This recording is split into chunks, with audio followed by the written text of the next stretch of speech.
They call me BB, but these ain't no double B's. My bomb's going off, gonna bring it to your knees. Have you begging, darling, please? Have you can't get none of these? My Felina gets more scratched than you fellas with some fleas. Sliding through the city looking clean, off the radar can't be seen. Bringing rides to the front for the homies dressed in green. Outfitting the whole crew, from the helmet to the shoe. Vipers dripped and equipped in the 422. Riding for the yellow blue, fundraising for the cause. Rocking European shades, dynamite in the paws. Dropping jaws left and right. This Felina is so stellar, blasting off with a bang. I'm the blonde bombsheller. Call me BB, cause I'm the queen of the hive. All the drones that we raise gonna leave you not alive. They call me BB, cause I'm the queen of the hive. All the drones that we raise gonna leave you not alive. Alive, leave you not alive. You not alive, leave you not alive. And all my fellas, they be buzzing, minigun shoot by the dozen. Can't see looting, has horseradish, and I heard that it be bussin'. And I'm sweet like some honey, but get too close, you might get stung. Gonna need an EpiPen before I'm swell up in your lung. And I'm modding left and right while you sitting on that bench, banning bots in the chat with that shiny blue wrench. And the torque that we be pushing got the orcs feeling pain. Run them over left and right, banging car for Ukraine. Call me BB, cause I'm the queen of the hive. All the drones that we raise gonna leave you not alive. They call me BB, cause I'm the queen of the hive. All the drones that we raise gonna leave you not alive. Not alive, leave you not alive. Not alive, leave you not alive.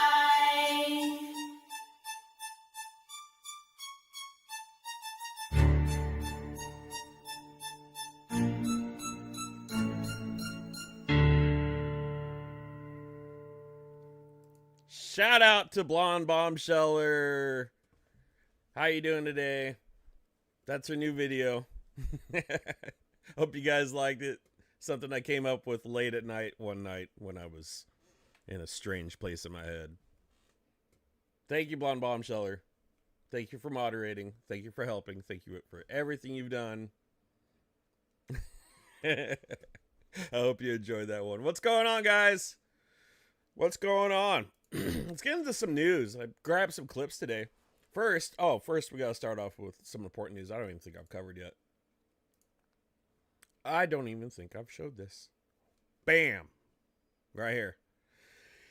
We are 100% complete on the entire fundraiser for the Easter Pisanki trucks, which is pretty well known now.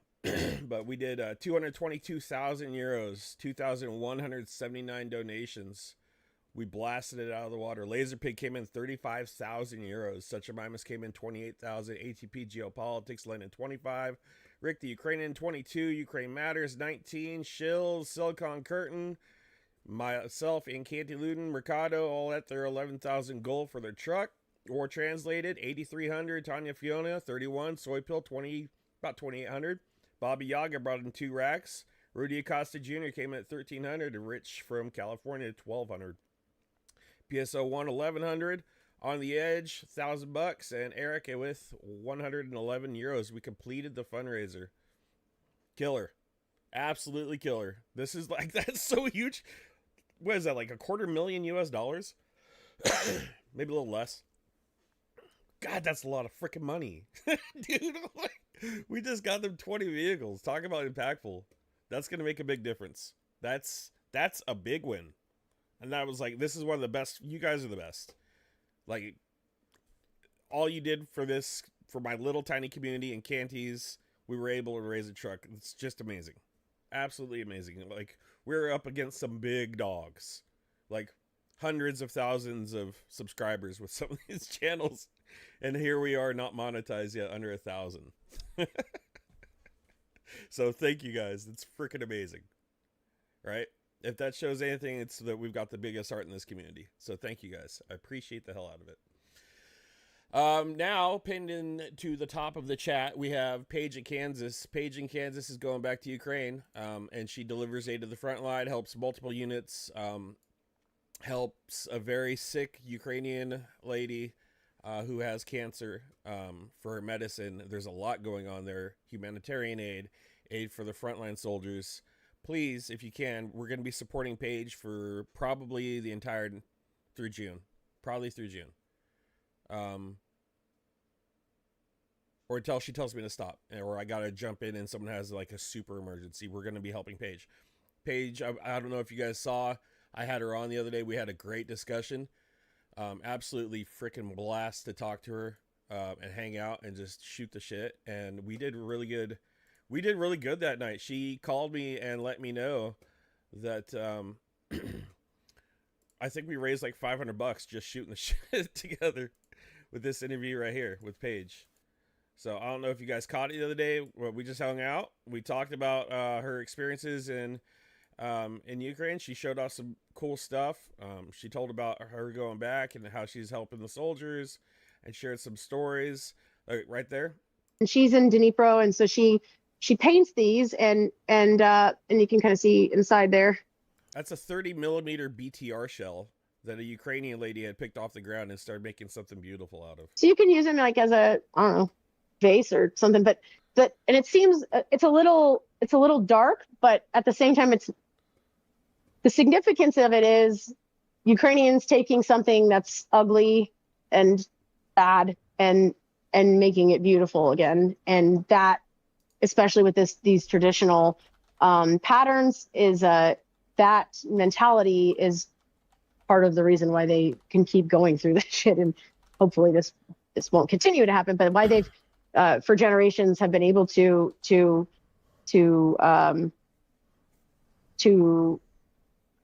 go through the horrors that they have as a society, but continue moving forward after and rebuilding and everything. So that's to me anyway. I feel like that's the significance of these. Those two were actually brought back. One of my mules, actually another fella, brought those two back for me to use for fundraising. And then this one is just this is a 50 cal round. This was a gift to me from another volunteer. Look at the artwork of these things, the detail behind these. I mean, it's just absolutely amazing to turn something so destructive and then turn it into something beautiful. I mean, I absolutely love that. It was a great interview, guys. If you missed this one, Chat and Chill with Paige in Kansas. It's also my #1 viewed live stream I've done so far. You know, obviously she's so awesome. This I didn't know at the time, but unbeknownst to me, this was her first YouTube debut. So I got the first interview with Paige on YouTube, and it was a lot of fun. I absolutely had a blast, guys. Yeah. So if you want to go back and check that stream out, yeah, it was just chilling. But thank you guys for helping out on that live stream as well. It was like, she said like $500, and that was like a day ago. So I'm sure more trickled in. And then there was also, I believe LJ Boone bought some tourniquets for Amazon wish list, and other people bought some things as well. So thank you guys. Thank you guys for that. I know she appreciates it. And she'll be headed back soon. And we shall continue to help Paige. Also, coming up soon, Discord is almost done. So I should be getting my own Discord together soon. And then I will be able, at that point, to do prize raffles. And I'll explain the details behind that later. Let's see what we got. All right, yeah, let's get into it. I've saved some headlines.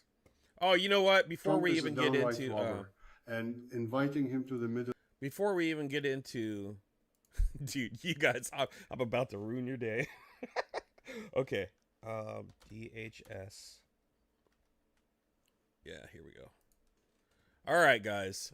I didn't even believe it at first. I did not believe it at first. I didn't believe this. This is wild. I did not believe this, but it's in multiple news articles being reported. DHS molds reality show for immigrants seeking U.S. citizenship.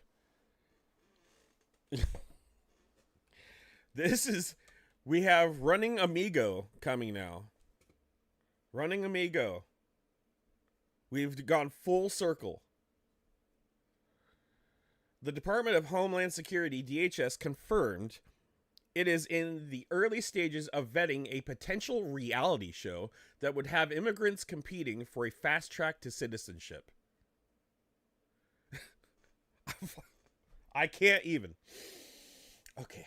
Try not to cuss. You have to clip this. Try not to cuss. Okay. At first reported by the Daily Mail, producer Rob Warsoff, the mind behind Duck Dynasty, approached the department about the idea, in which he envisioned celebrity immigrant hosts welcoming immigrants who would then undertake competitions across the country, such as digging clams in Maine or rafting in Colorado. DHS spokesperson Tricia McLaughlin said the show is in the very beginning stages of a vetting process, noting the department receives numerous requests for participation in television programming.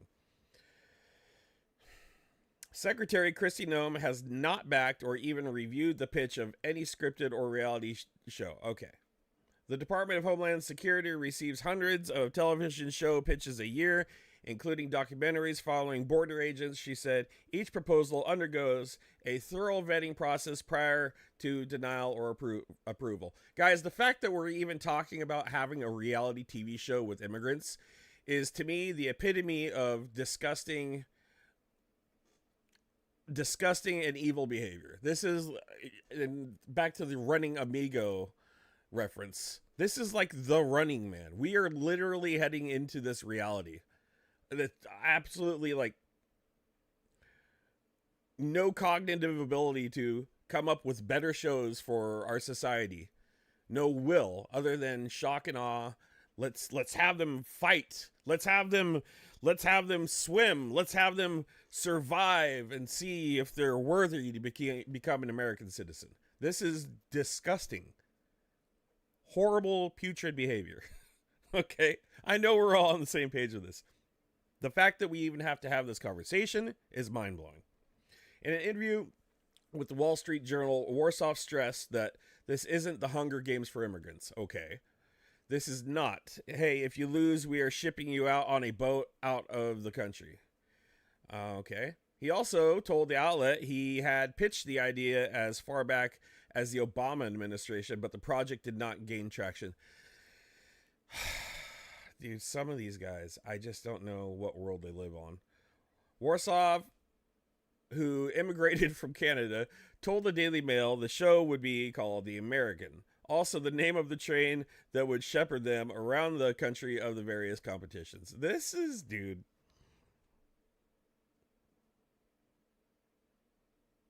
I feel like, yeah, if you're ever going to protest something, if they come to your town and start doing an immigrant survival show,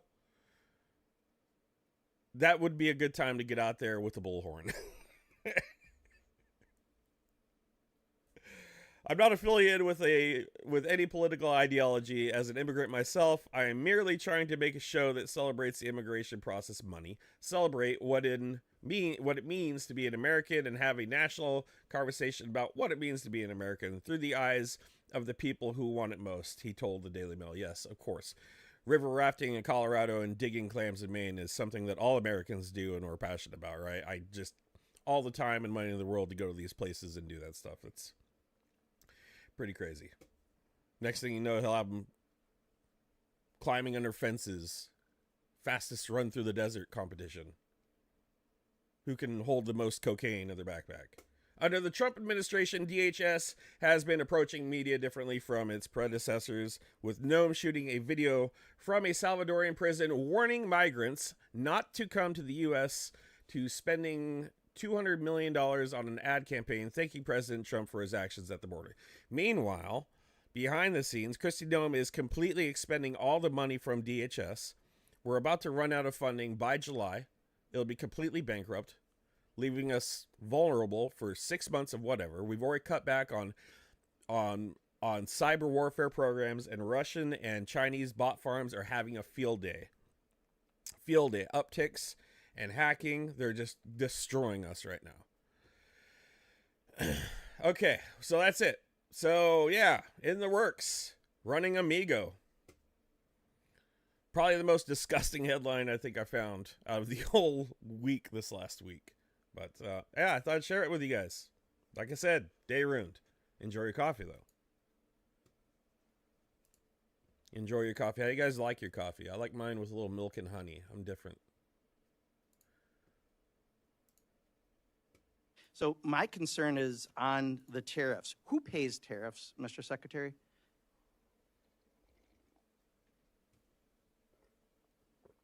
No. Answer the questions I asked, please. I only have 5 minutes. Who pays tariffs? Sorry, well. Who pays tariffs? Sorry, Mr. Secretary, please. Excuse me. The question is very simply, who pays tariffs, Mr. Chairman? The- I'd like him to answer that question. Well, He wants to answer other questions. well, Congressman, if the, Congressman, if the exporters, just like tariffs Is he having like an RFK moment? What was that about? so much, why wouldn't they, if, I think what you're trying to get me to say. Did you remember the is question? I'm not US sure you did. Who pays tariffs? That it's a very complicated question. Reclaiming my time. People pay tariffs, right? Reclaiming my time, Mr. Secretary. Reclaiming my time, Mr. Secretary. Reclaiming my time. You clearly sir. aren't going to answer. I'm not going to waste my time having you go, sir. Mr. Secretary, the reclaiming, exporters can Mr. pay Chairman, I tariffs, asked reclaiming my importers can time. pay Tariffs. Mr. Chairman,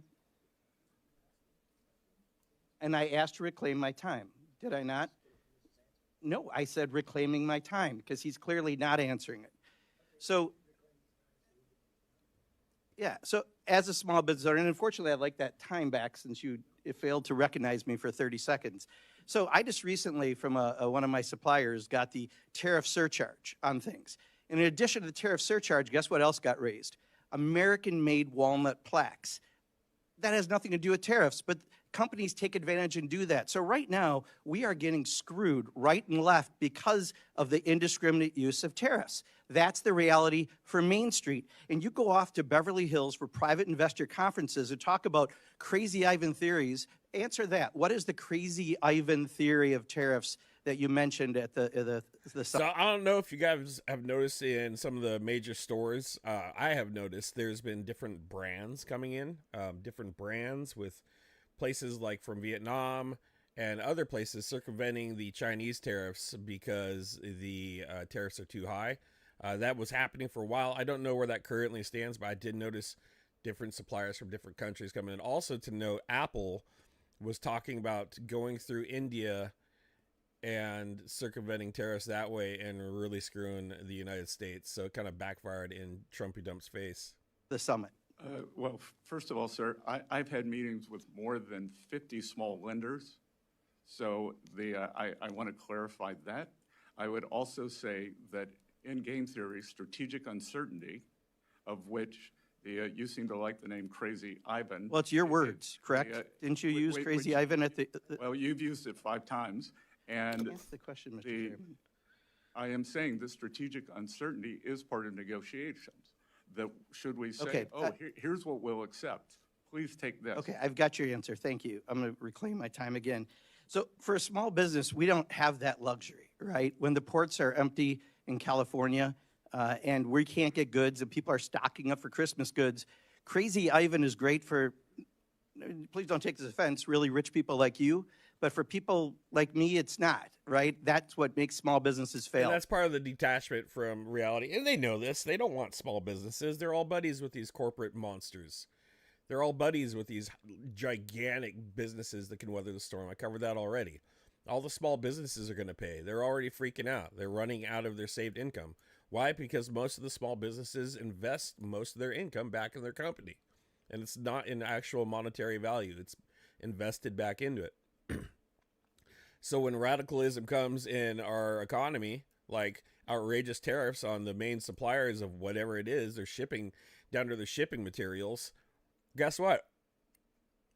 It falls back on the consumer. And guess what? Small businesses have to raise their prices. Large businesses don't have to so much. Then you have a bunch of businesses going out of business, which is probably what they want.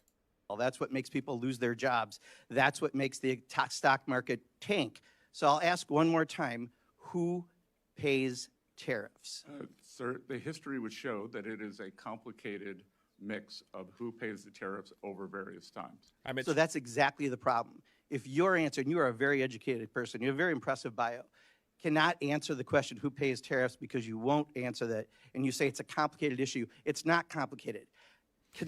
I feel like in the next decade, if we're still around, or 2 decades, this time right now that we have will be known as the biggest money scandal, money grab from the American people in our history, and hopefully the last. consumers pay Trump's tariff tax. That's the reality. And I'll yield back, Mr. Chairman, but I do think next time if I ask to yield back, I would appreciate having my time yield back. So, All right. There's a little bit on the tariffs and the pushback inside of Congress. Let's see what else we got here. We're going to go skibbity. I didn't really save it any direction. There's really no good way I save this. I just saved a bunch of stuff. So we'll just flip through the headlines here. God. Did I really go back there? I did get a lot of stuff. Okay, no. Okay, no. Okay, no. Okay, no. Okay, that's probably where I went right here. Yeah, we'll start here. Okay, a little bit here. We got a little protest going on. Ben & Jerry's co-founder Ben Cohen among protesters at RFK Jr. Senate hearing.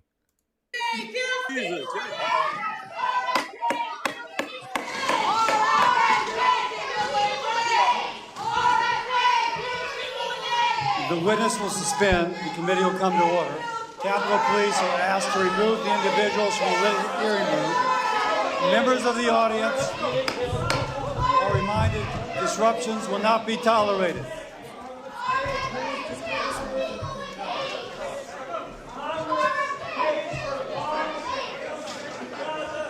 Members of the audience are reminded disruptions will not be permitted while the committee conducts its business. Capitol Police are asked to remove the individuals from the hearing. So, Ben Cohen is Ben & Jerry's co-founder. Now, they're upset because food is not getting into the kids in Gaza, right? There's people starving. There's people dying over there. Humanitarian crisis, right? So they're upset about that. Ben & Jerry's is owned by Unilever. Unilever was still active the entire time it was in Russia while the invasion happened, did not pull out. So I don't know if he's still connected to Ben & Jerry's ice cream or if he sold the company to Unilever, if he has anything to do with it. But if that is, that's pretty shitty to focus on one humanitarian crisis and not a genocide on the other end because of financial reasons. So I remember making Boycott Unilever.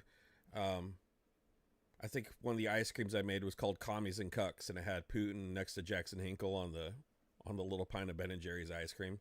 So they're not completely innocent in this whole thing either. Hearing room.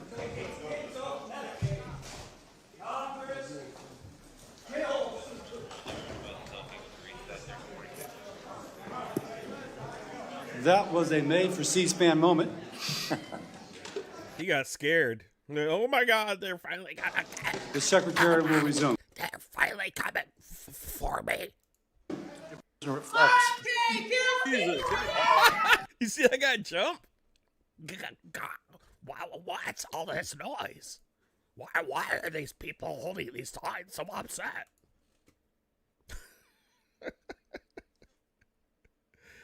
Yeah, let's get a little more into brainworms. We'll do brainworms today. Where else? We got some more brainworms. Ben, why are you getting arrested? Move down the hallway. If you stop, you will be arrested. Poor kids in Gaza by buying bombs and pays for it by kicking kids off Medicaid in the U.S. Ben, what are you calling for the Congress and senators to do for Gaza? They need to let... Okay, though. The fact that he is, like, actively, like, out there demonstrating and showing that he cares goes a long way in my heart. Regardless of his ties to his ice cream and Unilever. I'm sure not everybody in Unilever is a piece of shit, right? But I'm pretty sure I was, like, going after anybody connected to it at the time. Food into Gaza. Selective outrage. Okay, that is a phrase I have not heard, but I like that. Let food to starving kids. Congress is paying to bomb poor kids in Gaza and paying for it by kicking poor kids off Medicaid in the U.S. Ben, why? All right, so he's upset. And rightfully so. Let's see what else he has to say. We are expected to be good Americans and look the other way as Israel prevents food, water, and medicine from reaching the remaining people of Gaza. Israel is literally starving them to death. Starving them to death. We will not look away. We will not be silenced. We will do every. So it was a total of 7 protesters, among them the eponymous co-founder of ice cream company Ben & Jerry's, Ben Cohen, were forcibly removed from the hearing room and arrested. So he's probably got disturbing the peace charges, who knows what else. Everything we can to get our government to stop being complicit in starving little kids to death. We are expecting. Yeah, that's probably what I was thinking too. You know, they exist. There's a board of directors. He probably doesn't control. I'm sure. I'm sure he didn't have intentions. I'm sure he supports Ukraine. I don't know his stance on that, but I would imagine so if he's reacting like this to Gaza, Israel. But you never know, right? We saw a lot of people that just didn't give a shit, right? They care about one thing, they don't care about another. Selective outrage. Wow, Numpty Bumpty, I'm stealing that. That's great. I love that. I don't know why I've never heard that. That's very well said. We got some more good stuff. A little more RFK. What do we got here?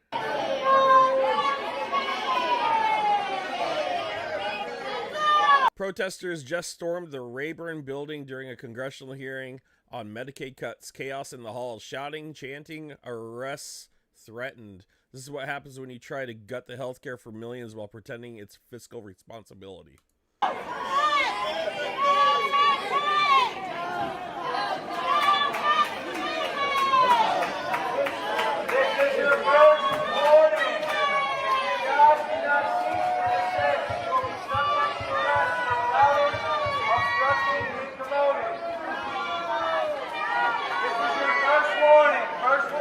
So they did sell the business, Ben & Jerry's. They have no interest in it anymore. Okay, checks out.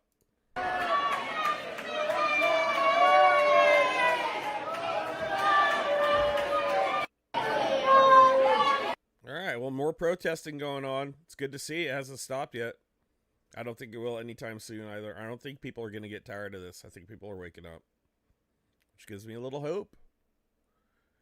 Let's go for a swim, guys. It looks like an idyllic family outing, but that creek that RFK Jr. is splashing around in isn't exactly pristine. In fact, it's a sewer runoff and is polluted with widespread fecal contamination. For 50 years, the city of Washington has said you can't swim in these waters, it's not safe. The controversial U.S. Health Secretary was with his grandkids and other family members here at Dumbarton Oaks Park in Washington, D.C. He posted the images on Mother's Day. But the creek has high levels of bacteria that make swimming, wading, and other contact with the water a hazard to human and pet health. Where are the charges of endangerment right now? What type of world do we live in? He's swimming in lead and E. coli. According to the National Park Service. His kids are with him. Yes, even dogs should steer clear of the waters. Swimming and wading are banned. But in this photo, RFK Jr. is totally submerged. Check out the headlines. It's getting me a lot cleaner than Trump's asshole, so I feel like it's safe. Kennedy swims in Washington Creek that flows with sewage and bacteria. And this, sewage-tainted creek. Marchant Wentworth is an environmental consultant. Is it safe to swim in this creek? It is not safe to swim in because of high bacterial levels that make people sick. Okay, so it's with his grandkids. It was with his grandkids. Welcome to America, man. Urine drinking, poop swimming. I had a little. Oh, God, that's so gross. Hey everyone, so I am here at Dumbarton Oaks Park where Robert F. Kennedy Jr. recently went for a swim. I've brought my water testing kit and we're about to see just how filthy this water is. I don't want to touch this water, so I'm going to use my specialized grabber and a clean, sterile vial to collect a sample.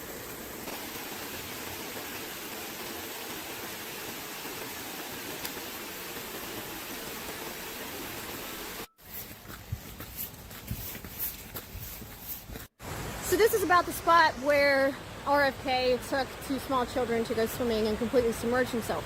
You'll notice the water level and speed is a lot higher. That's because we had a lot of heavy rain yesterday. I have a feeling nothing in that creek is anything compared to what he put in his body in the 90s. And so I'm going to take several samples from a tributary coming in here and from further out in the lake.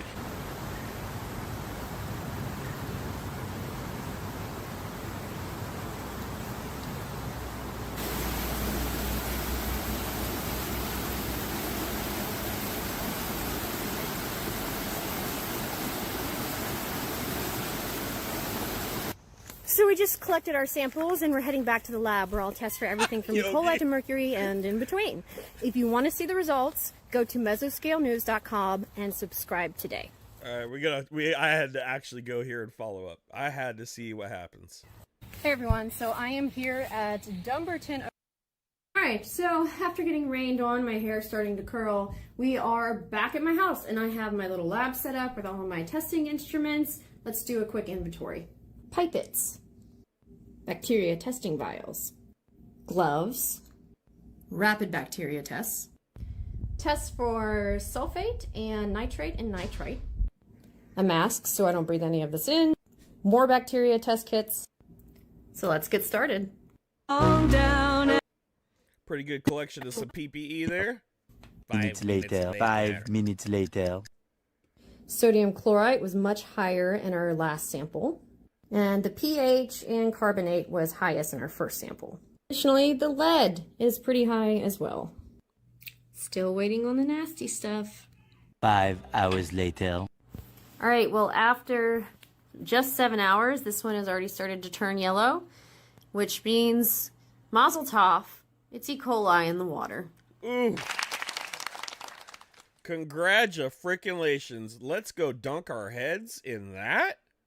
That's a good idea. That is a bad idea. Do not do that.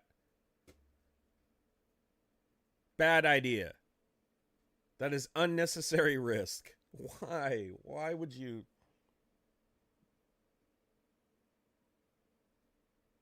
God, and then the amount of like STDs and biowaste and even, I bet there's even a freaking level of opioids in that water. Like, yuck. Yuck. A cesspool of disgusting. But that's where we are. We've put a bunch of cesspool of disgusting people in the office. God, that's so wrong. Oh, all right. I think that's going to end our fecal segment. Well, at least partially. At least the actual fecal. I think that's everything on the feces. Feces done. Feces done.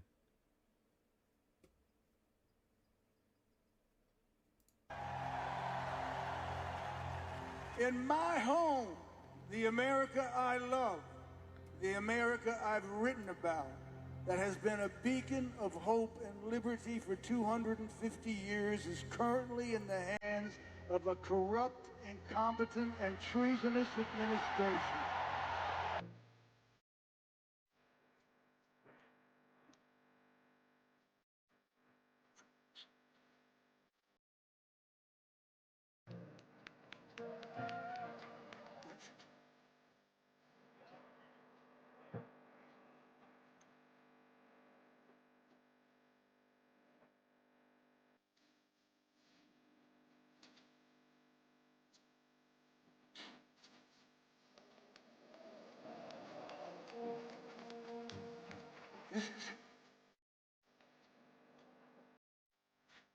This is Bruce Springsteen, guys.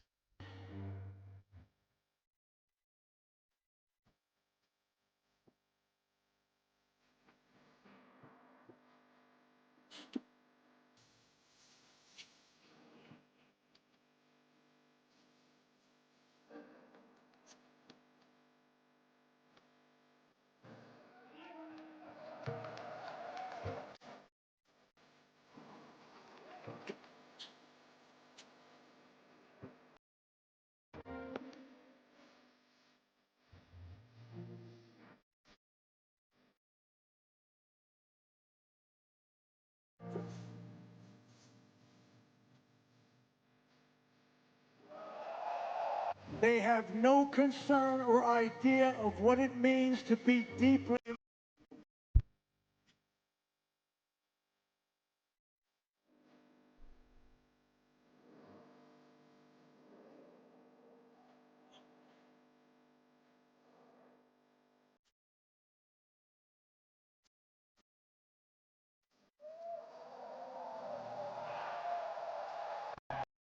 Bruce Springsteen with some really important words there. Pretty crazy, right? You want a link? Let me throw it. Link for Bruce. Right there. There's the link for Bruce. Yeah, he's a great dude, right? And his music's amazing. But geez, really kind of eye-opening. It's good to hear some people with some pull, a lot of people. I've noticed a lot of musicians are speaking up because they get it. A lot of them do. I don't know why more people don't. I had a little problem with Tim Cook yesterday. President Donald Trump isn't pleased with Apple CEO Tim Cook after the company's decision to move production of iPhones sold in the U.S. from China to India. I said to him, Tim, you're my friend. I treated you very good. You're coming in with $500 billion, but now I hear you're building all over India. I don't want you building in India. The decision was made to avoid paying higher tariffs, which the company says could add $900 million to its costs this quarter. I said, Tim, look, we've treated you really good. We put up with all the plants that you built in China for years. India can take care of themselves. They're doing very well. We want you to build here, and they're going to be upping their production in the United States. Apple. So Apple's already in for $500 billion, but they're going to be upping their production. Apple didn't immediately respond to CNN's request for comment. More pushback from some major tech companies on the Trump administration's wonderful ideas about tariffs. So we'll see where that one goes. We'll see where that one goes. Nation of Qatar, unfortunately, has historically been a funder of terrorism at a very high level. So I think it's a great gesture from Qatar. I appreciate it very much. I would never be one to turn down that kind of an offer. I mean, I could be a stupid person and say, no, we don't want a free, very expensive airplane. But I thought it was a great gesture. Nothing in this world is for free. Nothing. There is no such thing as free stuff. Free stuff, lie. Free stuff, not good. Free stuff, bad. Free stuff, not true. Free stuff always leads to bad stuff. This thing is so diabolical. It's simply known as the Thing. 7 years during the middle of the Cold War, it allowed our enemy, the Soviet Union, to spy on our most secret communications. Because sometimes gifts from other countries come with hidden surprises. August 4th, 1945, World War II in Europe would be over in just 2 weeks. And the school children of the Soviet Union brought to the U.S. ambassador, Arvel Hernan, this gift that they had made. It's a carving of the U.S. seal. Loved it. So he had it checked. Does anybody else remember this story? I remember hearing about this in school. For bugs, it came back clean, and he put it up in his office right behind his desk. For the next 7 years, as the world fell into the Cold War, he would be talking about the United States' most secret secrets from that office right by that seal. And one day, a British radio operator from the British Embassy right by it suddenly realized that on a certain frequency, he could hear everything that was said in the U.S. ambassador's office. Like, what the heck? It turned out that that plaque wasn't just made by Soviet school children. It was also made by this guy, Leon Theremin. Theremin is a true mad scientist genius. He's the guy who invented the theremin, that thing that puts up an electrical field, and when you put your hand through, it plays music that resulted in all that bad music in the 1980s. He put this inside of it. It has a very thin covering of wood, and then under it is a cylinder. When people talk, the sound waves would hit that thin piece of wood and resonate inside of the cylinder. In the cylinder comes a rod. It's an antenna, but it's an antenna that doesn't use any electricity, at least not in the normal sense. Up until then, if you wanted to wiretap somebody, you had to have an electrical source that ran it. So you'd have to have a battery or plug it in some way. But his invention didn't have that. Instead, it waited for a radio beam to be sent from the outside and hit that antenna. It would then start vibrating. That vibration would then carry into the cylinder where it would meet the vibration of the sound waves from the person talking. It would go back and start resonating at a slightly different frequency, and then that would come back to the people outside. The Soviets were able to listen to everything. It turns out that when other governments give you gifts, a lot of times you're getting a lot more than you thought. If you don't believe me, just ask the Trojans. This thing is... All right, well, we got the thing 3.0, 5.0, the biggest thing ever. Trump's biggest thing. The biggest. Absolutely biggest thing ever from Trump. Qatar aircraft on its way. Oh, hey, check this out. What the fuck is that? This is just funny. This is crazy. All right, I've had this happen to me before, and I freaked out. Look like some kind of a tent. What the hell? Ain't no way that tent. Ain't no way. Get out, Lisa!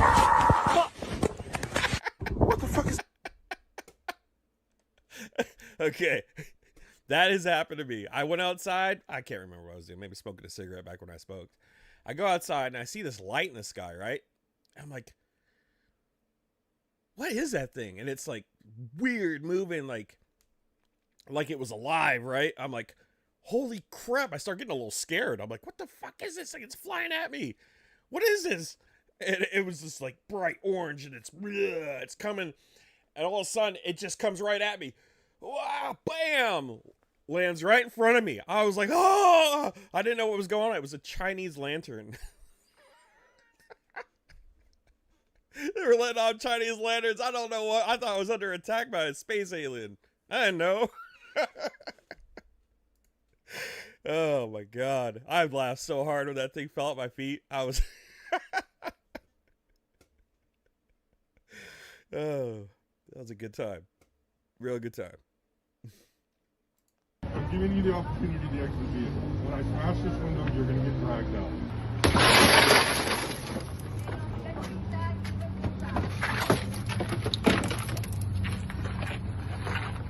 I need to see a warrant. You have masks.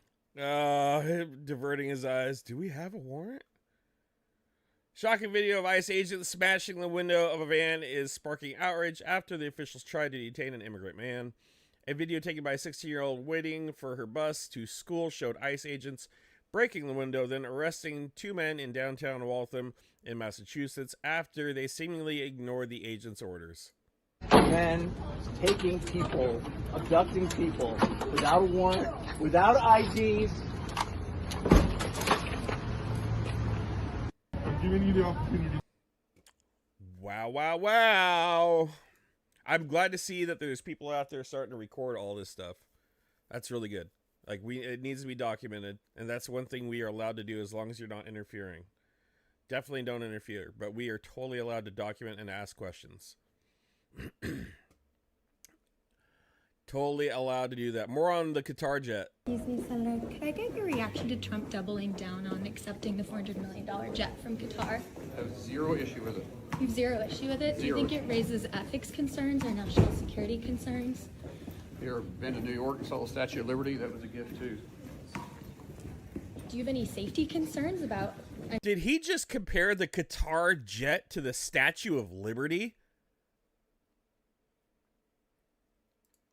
What? My God. I gotta watch that again. I clicked. Oh God.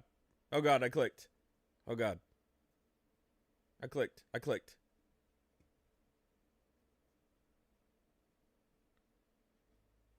Where did that go? Right here. I mean... No. I want to watch that again. Excuse me, Senator. Could I get your reaction to Trump doubling down on accepting the $400 million jet from Qatar? I have zero issue with it. You have zero issue with it? Do you think it raises ethics concerns or national security concerns? You ever been to New York and saw the Statue of Liberty? That was a gift too. Do you have any safety concerns about, this coming from a foreign government? And So you know anything about safety and our security and our intel? Do you know anything about it? So do you think we're really going to take a plane and not strip it and put all the Air Force One stuff in it, even if it came brand new from the factory? If you don't understand that basic knowledge, then you probably shouldn't be reporting on it. And how much does that cost? How much does that cost to do while we cut Medicaid? Unnecessary expense. Where is Doge? Where is Doge? Mark Wayne. Mullen.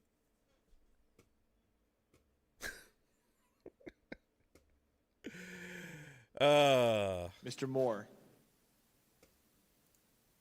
Mr. Moore.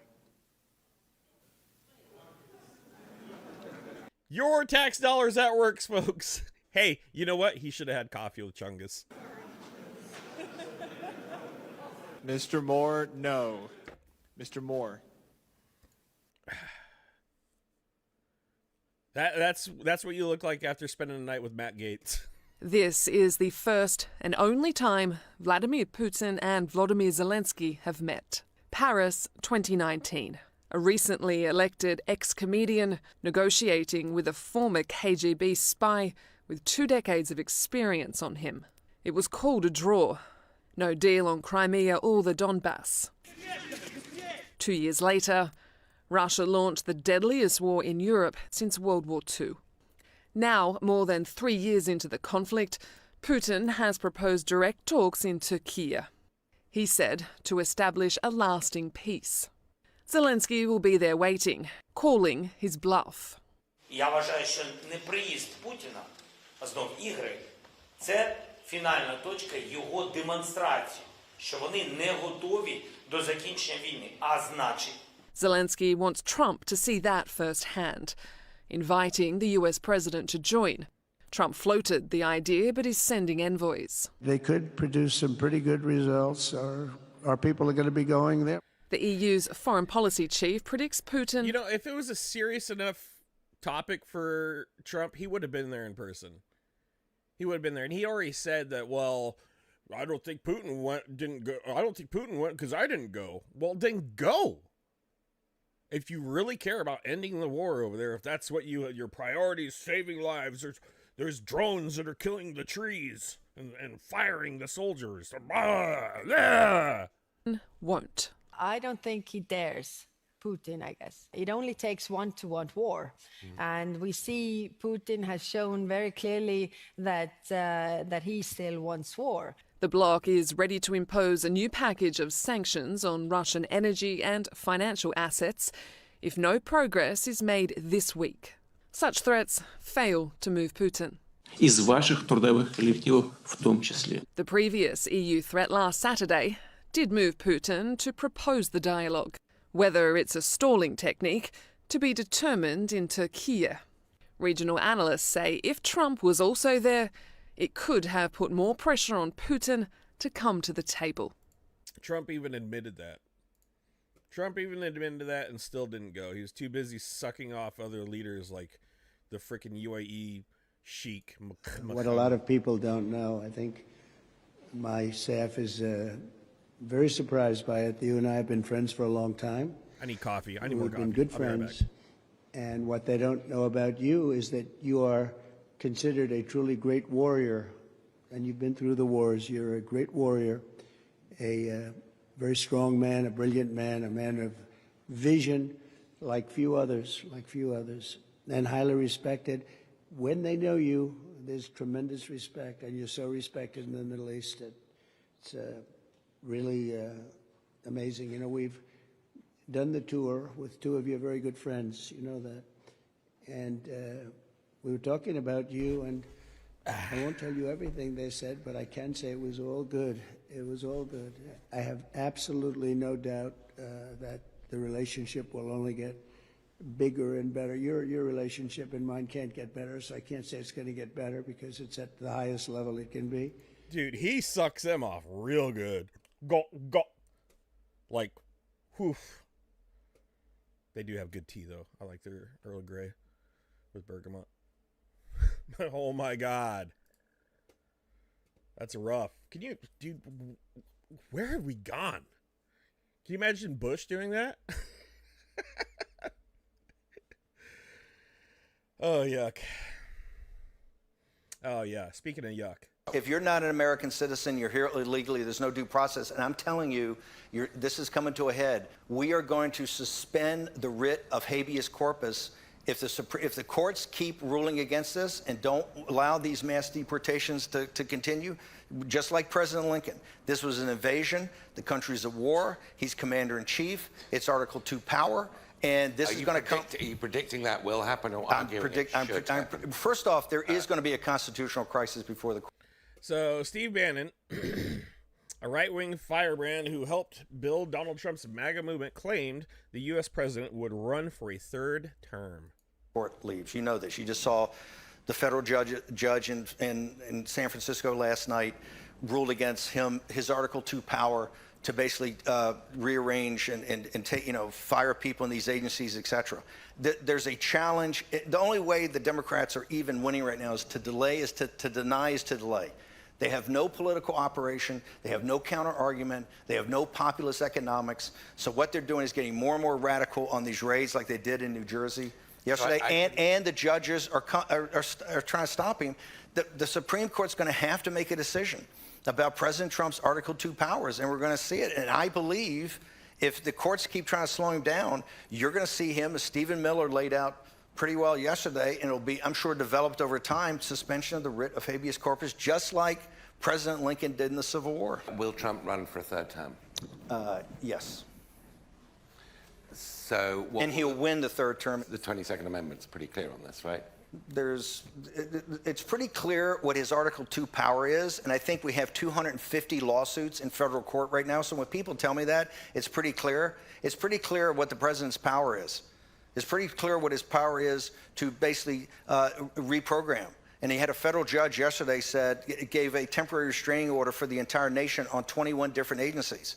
So when I hear that argument, I say, hey, the Constitution's clear on a lot of things until it's defined. President Trump will run again. He will run again, and he will win again, and he'll be the president on the afternoon of January 2029. How does everybody feel about that? He seems very confident in it. And him talk about Stephen Miller and knowing his ties to the neo-Nazi Spencer, them being friends. This is very disturbing times. Disturbing.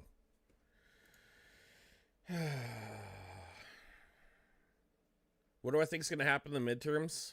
I don't even know. I don't even know. I think they may try to butter up the American people with some social programs that they've reinvented magically, that they've taken away and given back before then, and fool everybody and going, look what they did. They capped the pharmaceutical prices for me. Pharmaceuticals get capped. Meanwhile, they're cutting funds for all the regulators that take care of our water. Well, at least we can get medicine when we get E. coli swimming in lead-infested water with RFK. What the hell? Oh, yeah. This is good. What? Get off the campus! Quit yelling at me! Ah! Oh no! Don't make her fucking cross the line. Right what? Get off the campus! Quit yelling at me! I love matching energies. All right, give a little break up. I gotta cheer up after talking about all that shit. So, I have my Trump signs up. So every time a neighbor complains, I put another one up. So we have 1, 2. Look at that, man. That's a collection. Yeah. I got the stickers in the car, too. 3. Ooh, nice. Nice little Putin's puppet. 4. Regulate your rooster. 5. 6. Got a little statue with it too. 7. Wait, that was 7, 8, 9, 10. 10 signs, you guys. So let's see how many more complaints I get, because pretty soon we might have 20, 30, 40, 50. Who knows? Hey, regulate your cock. I love the energy match. Loving the energy match. This is sweet. This, look, 100 years old, she's out there protesting. What makes America what America is? You have the right to protest. There's so many things that need to be done, and it's not getting done. So this is Daryl Isa's district. This is where we saw the chicken party, where they went into the chicken suits inside of the fancy restaurant. Started saying Daryl Isa is a chicken because he won't hold the town hall. For progress here.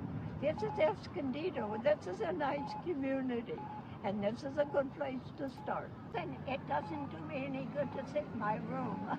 Oh yeah, exactly, exactly. What makes America 100 years old out there protesting, guys. We got no excuses. We got no excuses.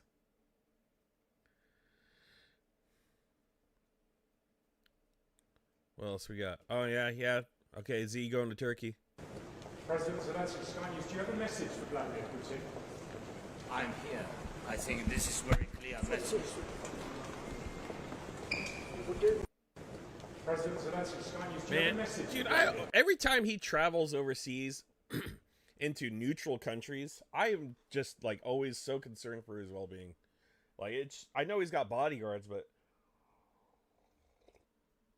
it scares the shit out of me when I see him go to these other countries.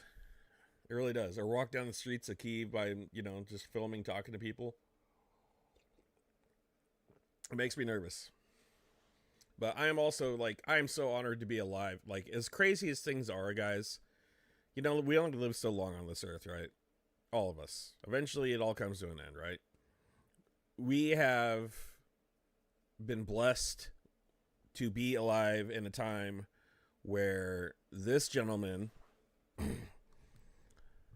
Volodymyr Zelensky, is, representing the human race and what it means to be an amazing person. And I'm really honored to be alive with a human like this. I would love to meet him one day. But it's really cool. It's really cool to be able... We haven't had a man like this, I don't think, in our lifetimes. I don't. Correct me if I'm wrong, but he is representing everything good with the human race, as far as I'm concerned.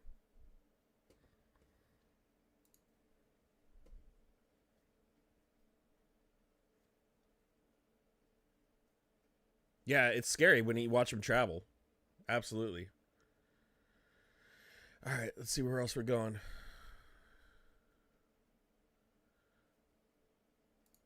Does the United States have your back?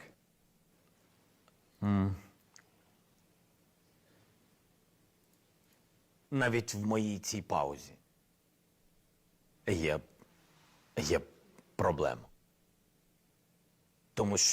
Even in this pause of mine, there's a problem, because I want to answer truthfully and quickly that the United States is our strategic, strong partner. Ця пауза – це But the pause is doubt. I don't doubt that the people of America are with us, but in a long war, many details are forgotten. Але в Європі всі бояться, що Сполучені Штати можуть In Europe, everyone fears that the United States may drift away from Europe. Can you do without the United States? Я думаю, що I think without the United States, we will suffer great losses, human and territorial. So I wouldn't like to consider that. But this is our destiny, our land, our life. One way or another, we will end this war. The U.S. has donated about $175 billion in aid. Roughly $100 billion of that was military, most of which was spent in the U.S. on manufacturing American weapons. It's really funny hearing 60 Minutes talk about the shit we've been talking about for 3 years. How does that feel to be a content expert on a matter, and now finally the news articles are picking up years later? I've said it before, I have the full confidence in my community, and I feel that we could represent the American people better than our current representatives. What would you say that the American people have gotten for that money? We have always believed that this is our shared struggle, that Ukraine is defending our shared values, that we are defending Europe as a whole. I can only thank the people of the United States of America for their support, their strong support. But the people dying right now, with all due respect to the U.S. and Europe, the ones dying right now are Ukrainians. This is why I say that by giving us weapons, other countries are protecting their own people. But in the Trump administration, U.S. aid has all but stopped. Last month, the White House announced partial ceasefires, but they haven't happened. And now Trump says he is losing patience with Putin. Putin can't be trusted. I told that to President Trump many times. So when you ask why the ceasefire isn't working, this is why. Putin never wanted an end to the war. Putin never wanted us to be independent. Putin wants to destroy us completely, our sovereignty and our people. Great words. Another great interview with 60 Minutes. This is back in April, but I wanted to play it rolling into the last frame with Zelensky. Very cool. Man, why is it that we know Putin better than everybody in the Trump administration, including himself? Or does he just know him that well? Really good friends. Greatest friends ever. Pretty nasty stuff. Let's get a little awkward for a second. Today is a pretty super freaking awesome day. You know how I know it's a pretty super freaking awesome day? Because I got to share it with you. Because you're pretty super freaking awesome. Okay. Let's go do something weird and wonderful. We could do it together, or you just do it yourself and then tell me about it, and then it'd be like I was there. So that'd be cool. Okay. Okay, bye. I love that. It's like me when I'm like brain dead going through social media and I got nothing to react to. I'm just like, huh?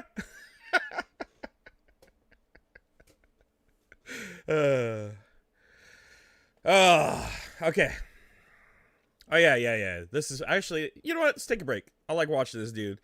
This is Sailing with Phoenix. So this dude's going all the way to Hawaii, all the way across the Pacific in a sailboat with his cat. And he's making some headway. Look at the beautiful view of the water, though. This water looks amazing. Day 14 of how to sink your boat and sailing from Oregon to Hawaii with my cat. I just remembered I still need to fix this, but right now I'm gonna try and fly us wing on wing. Look at that Mediterranean blue water. I mean, that is the Pacific Ocean, but look at the color of that blue. It's like, you know, like the darkness of a Pepsi can. Like that's how it is when you're there, like in the water. It's so amazing. I don't know if you've ever been to Hawaii too. Like it turns from this really nice tropical sort of like aqua color, into this just like immediately when you get off of the reef area goes into this dark, deep, dark blue. It's so pretty. Wowee wooey. Here we go. All right. I think it prefers being wing on wing. Maybe not. Well, I'm probably going to change it back, but let's fix this. I don't have the right screws for it, so what we're going to do is, I found this should work. Let's see here. It's really easy doing repairs at sea. Oh. By the way, that red wing behind me, he's kind of hauling ass too. Doesn't it look like he's moving pretty quick? Flopping around. That's my hydrovane. So that actually steers the boat. And that is how I'm able to sleep. Now we're going to lock it off.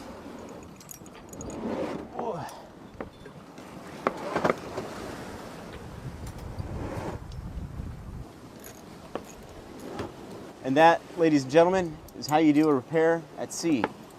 Thank you for watching.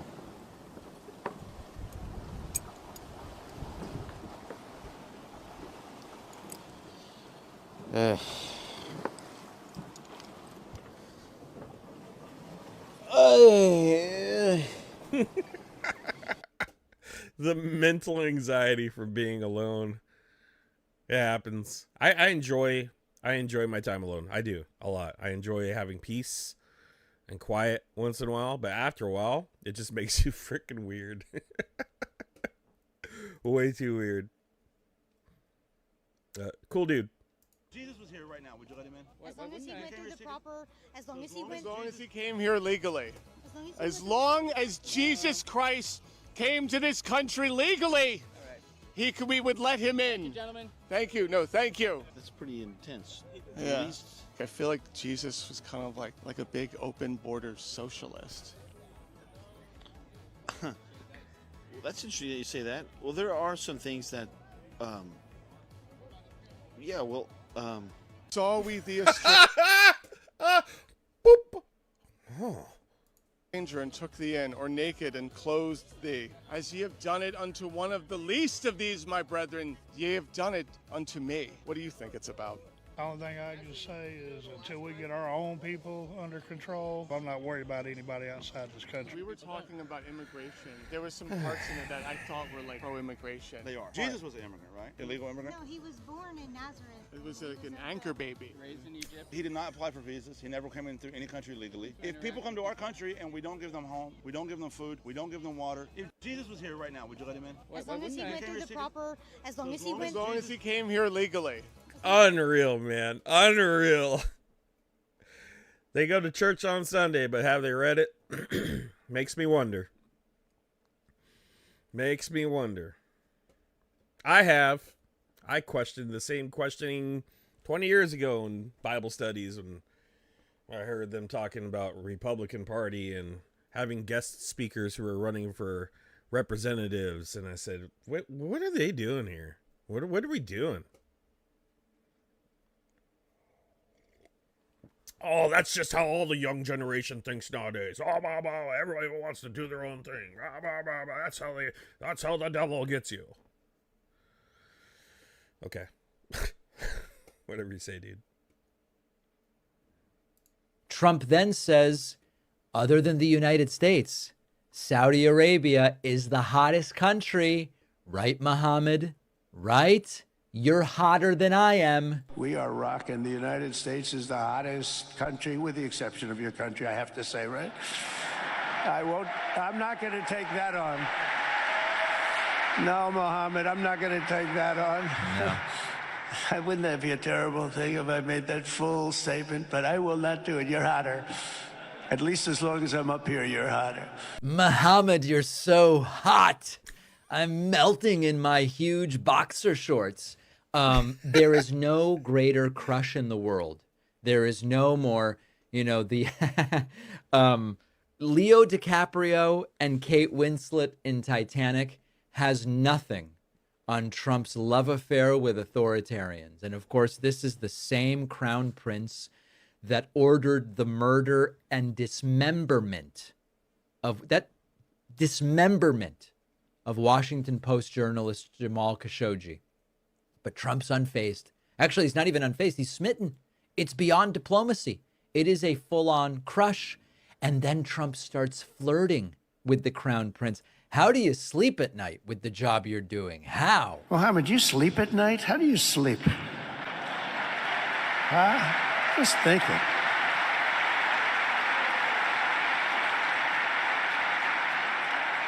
What a job. He tosses and turns like some of us. Tosses and turns all night. How do I make it even better all night? It's the ones that don't toss and turn. They're the ones that will never take you to the promised land, won't they? But you have done some job. The Saudis are going to take us to the promised land now, guys. Can you believe that? This is disgusting. This is not tough on terrorism, Trump. This is not America first. This is groveling for investment deals and oil. And we know Trump's son-in-law, Jared Kushner, has deals with Saudi Arabia. and all the while pretending that brutal human rights abuses don't exist. Trump then says, other than... Stand by, guys.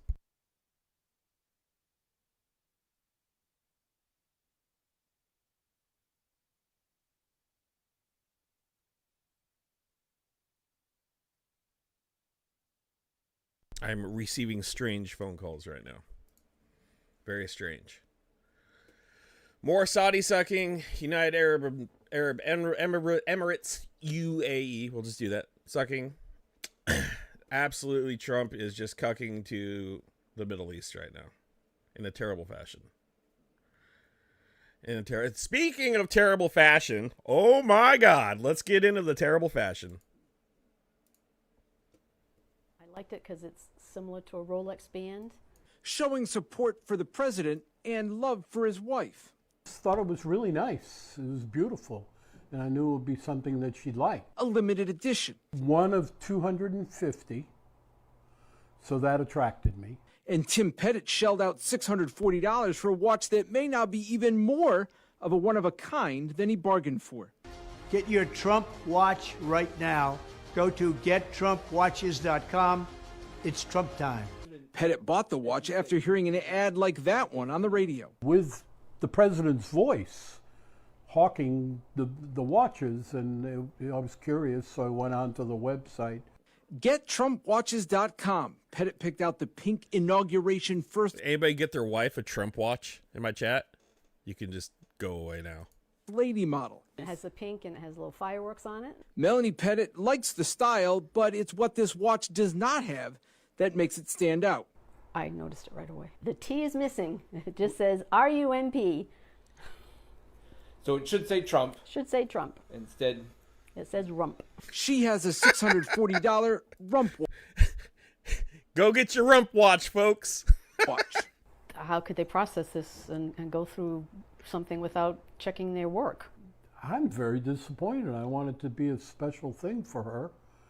And we had expected that it would have the integrity of the President of the United States and good follow-through. The GetTrumpWatches.com site calls its products the official watches of President Trump, but in the small print, it notes that it licenses the Trump name and likeness. The site also states it has nothing to do with any political campaign, that the watches are not designed, manufactured, distributed, or sold by Donald J. Trump, the Trump Organization, or any of their respective affiliates or principals. I think that someone needs to be aware of it in their licensing department, that someone's dropped the ball big time. Because we're not getting any kind of support or response. And an apology would be nice for making my wife cry. Oh, his wife cried. That's so sad. That's so sad. God, how pathetic, dude. How pathetic. Ugh.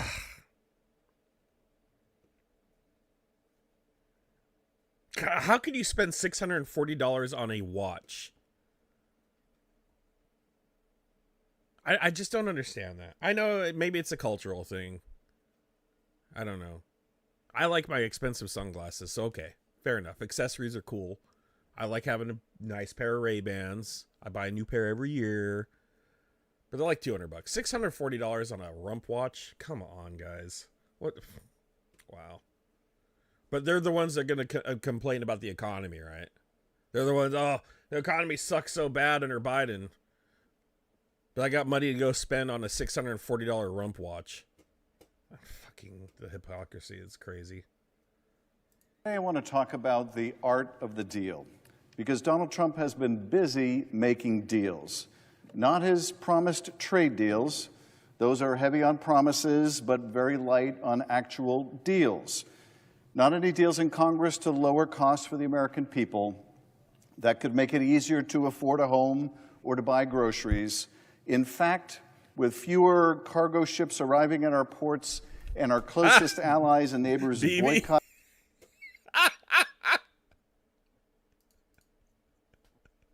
Okay, they check their work. It's just how the Chinese kids pronounce his name. American goods, the president has done nothing but make your life more difficult. Medicaid is under attack. Social Security offices are closing by the dozens. Food assistance, rental assistance, energy assistance, all on the chopping block. There is no end to the destruction. The first 114 days of this administration have been one bad deal after another for American families. But if your last name is Trump, these 114 days have been just about the greatest deal of all time. New airplanes from your friends in the Gulf, new hotel deals, new golf courses, new meme coins, new towers, new income is flowing in to the Trump family. You name it. Donald Trump and his family are cashing in. So today, I want to highlight just a few of those deals for the Trump family, how he's lining his own pockets and fleecing the rest of us in the process, how his family is getting even richer while the rest of us are treated like suckers. Today, I want to talk about the 10 best deals for Donald Trump and the worst deals for the American people, how the graft is on full display and how you, the American people, are being left holding the bag. You don't have to look far from the White House to find some of the most flagrant examples. So entering in at number 10 of the top 10 deals for Donald Trump and the worst deals for the American people, we only need to look at the South Lawn. I'll be right back. We all saw this happen on the White House grounds. Donald Trump and Elon Musk turning the place into a Tesla showroom. But what you might have missed is what happened before and after this photo was taken. Just before Trump turned the White House grounds into a used car lot, Tesla stock had been in an historic and disastrous slump. With their market value cut in half since December, Musk needed a jolt to his ailing company, and he got it. When the president was asked whether his symbolic purchase of a Tesla at the White House might help the company's stock, Trump said, "I hope it does." But that wasn't all, because the best part of the deal for Donald Trump took place after the Teslas had been driven away and the cameras had been packed up. Because not long after the special live stream on X or Twitter had ended, something even more important happened. With Tesla shares on the rebound, Elon Musk promised to pump $100 million into Donald Trump's political operation. That's right, Donald Trump received one of the largest political contributions in American history, all for the price of one measly Tesla Model S and the use of the White House as a sales room. A damn good deal for Donald Trump, if you ask me. For you, the American taxpayer, nothing at all. Zero, zilch, nada. All you got was being taken for a ride. For number 9 of the best deals for Donald Trump, we have to zoom down to Mar-a-Lago, where you can generally find the president golfing on your dime and lining his pockets in the process. We saw this during the first Trump administration, but at that time, he was still finishing the front 9. During his first term, Donald Trump made an astounding 473 trips to his own golf courses while in office. But this term, he seems determined to go for the club record. In just his first 100 days, Donald Trump spent over a quarter of those days while in office, golfing. Wouldn't you like a job like that, where you get to play golf every 4 days? Pretty sweet.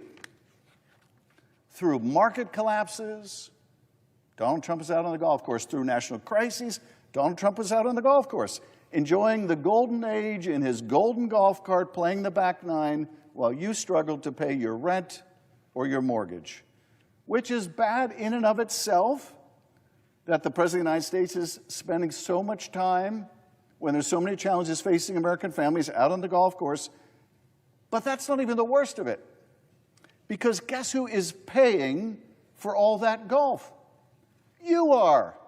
You are, the American people, the taxpayer. That's right, all those drives and those chip shots, all those slices and those hooks, all the missed putts, you're paying for every hole. This term, reports suggest he's spent well over $30 million in taxpayer funds on these golfing trips. That's your tax dollars at work, ladies and gentlemen. And it's not just the use of these taxpayer funds that's a travesty. It's that these taxpayer dollars go to benefit him directly. His golf courses, his hotels charge the U.S. government to pay for the Secret Service agents and other White House staff to play golf with him or to accompany him on his rounds, to rent golf carts, to have meals. In other words, your tax dollars are going to the Trump hotel and golf course organizations directly. And if you're interested and wealthy enough, Mar-a-Lago memberships will cost you a cool $1 million or more. This man is taking us for every penny he can get before he passes away to give to his family. This is going to be his legacy, stealing from the American people as much money as he can and lying to everybody when he does it. You can hobnob with the president and his family and see if you too can get any special deals from the federal government. But don't spend all your money at the Trump golf courses, because there is a movie that you're going to want to save some money to rent, because, well, someone has got to watch it. Coming in at number 8 of the top 10 deals for the Trump family is Melania's new documentary. On January 6th of this year, Amazon announced a new documentary coming soon. An unprecedented, quote, unprecedented behind-the-scenes look at First Lady Melania Trump, unquote. And get this, Amazon will be paying out $40 million to the Trump family to license the documentary. Okay, so let me just say that again. Amazon is giving $40 million in cash to his family, the Trump family, to license this documentary. Direct cash into the pockets of the Trump family. But apparently, they're still looking for more. Melania's agent has been trying to sell sponsorships for the film, starting at $10 million to prominent CEOs and billionaires who were at the inauguration. In return for your sponsorship of this Melania documentary, buyers would get thanked at the end of the credits and be invited to the premiere. Reportedly, Trump interests are also pitching Hollywood for a show about Don Jr.'s time outdoors, a hunting show. Seriously, and who wouldn't want to see it? Might be a little bit like watching Dick Cheney go hunting again. But if you're looking for a way... You guys get that reference? Dick Cheney when he freaking accidentally... Yeah. ...to get in good with the Trump family that doesn't involve golf or TV shows or buying a Tesla at the White House... Oh, but doesn't everybody want to see the running Amigo? They're offering another great solution. At number 7 of the top 10 deals for the Trump family during this presidency, we have the Trump family's new private club. As part of their crusade to refill the swamp, the Trump family is opening a private club right here in Washington, D.C. It will be called the Executive Branch. I wish I was kidding. Much like the Trump Hotel in the first administration, it will serve as a gathering place for Trump world and a way to directly pay homage to the president in the form of champagne and caviar and checks to his business endeavors and those of his kids. For a cool $500,000 membership fee, you too can schmooze with people wheeling and dealing within the administration. There is perhaps no more appropriate image of the Trump presidency than this. The Executive Branch Club is an invite-only club for insiders, foreign investors, and billionaires to directly line the pockets of the first family, sending a message as clear as day to anyone who wants to do business in the United States. If you want to be with Trump, you've got to pay the cover charge. And now entering in at number 6 of the top 10 deals for Donald Trump of his presidency, a brand new Trump hotel in Dubai. Right now, literally at this moment, Donald Trump is in the United Arab Emirates. You can imagine the scene, standing in some gold-plated hotel room looking out over Abu Dhabi, and just beyond the line of sight in the distance is the skyline of Dubai.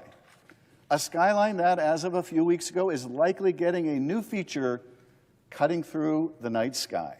The Trump International Hotel and Tower Dubai, an 80-floor behemoth. And within... Well, now we know why he was sucking him off so bad. He's finally getting one of his wonderful hotels built in Dubai, which will bring him a ton of money, probably. A ton. Dubai is like the richest city in the world. Don't quote me on that, but holy cow. Everybody wants to go there to see it.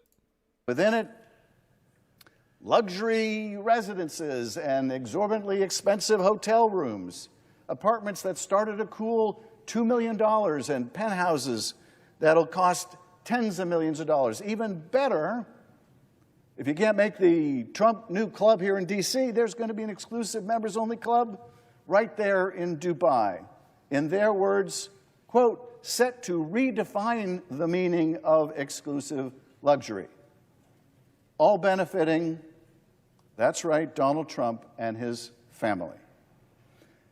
Now, their ventures in the Middle East don't start or end in Dubai, because entering in at number 5 of the best deals for Trump and the Trump family of his presidency, they're cashing in this time in Qatar. Coming soon to Doha, the Trump administration golf course. This is going to be an 18-hole course, a clubhouse, and high-end villas with beach access. A $5.5 billion deal, billion with a B, set to net the Trump family hundreds of millions of dollars. A deal that's reportedly in partnership with Qatari DR, a company owned by, in this case, the Qatari government itself. Now, I'm sure Qatar's multi-billion-dollar investment in the personal finances of the Trump family is entirely coincidental. 536 days until midterms. I'm sure it is not intended to influence U.S. policy towards the country, which also hosts Al Jazeera, in any way. I know it's easy in all the Trump corruption and schemes to miss the forest for the trees, but let's not fail to appreciate just how unprecedented this is. Just how this may be the most important speech we've heard in Congress from Adam Schiff ever. How corrupt and dangerous this is. The president's namesake company is directly in business with a foreign government. And the money is going into his pocket, not the Treasury, not your pocket as the taxpayer. It's going into Donald Trump and his family's pocket, his. But that's not the only Gulf nation in business with the president and his family, not by a long stretch. There is also Saudi Arabia, because entering in at number 4 is the newly announced Trump Tower in Jeddah and their two brand new projects in Riyadh.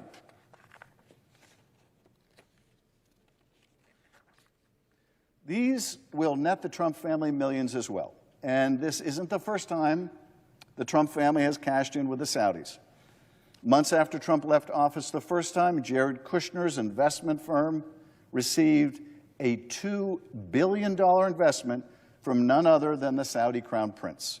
A deal that was so shady, even the panel that screens investments for the Saudi Wealth Fund recommended against it.